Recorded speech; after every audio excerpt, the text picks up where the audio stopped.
চেয়েছেন মুহররমের করণীয় বর্জনীয় সম্পর্কে কিছু বলুন। ভাই রফিকুল ইসলাম, মুহররমের করণীয় এবং বর্জনীয় সম্পর্কে। মুহররম এটা হিজরি বর্ষের প্রথম মাস, নানা কারণে অত্যন্ত তাৎপর্যপূর্ণ মাস।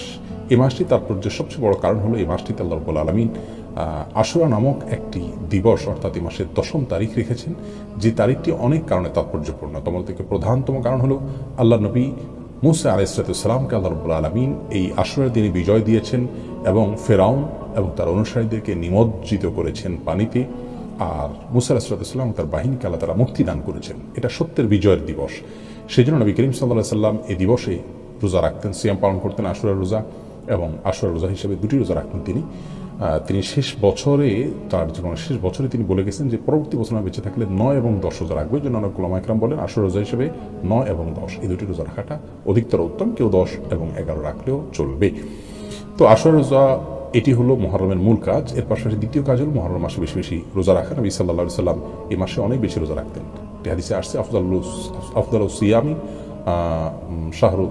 আফদালুস সিয়ামি বা'দ রমাদান শাহরুল্লাহিল মুহররম। রমজানের পরে আল্লাহর কাছে সবচেয়ে শ্রেষ্ঠ সিয়াম হলো মুহররম মাসের সিয়াম।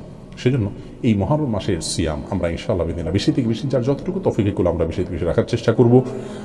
আর সেই সাথে আশুরা রোজা বিশেষভাবে আমরা রাখবো এই দিন উপলক্ষে। আর বিশেষ কোনো করণীয় নেই।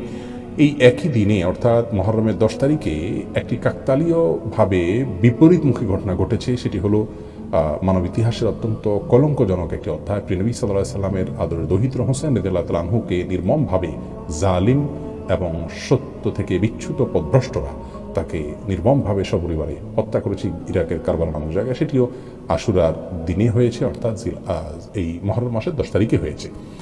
তো সেই দিনকে কেন্দ্র করে আমাদের সমাজে অনেকে শোক বা মাতম উদযাপন করে থাকেন এবং নানা রকমের অনুষ্ঠান করে থাকেন।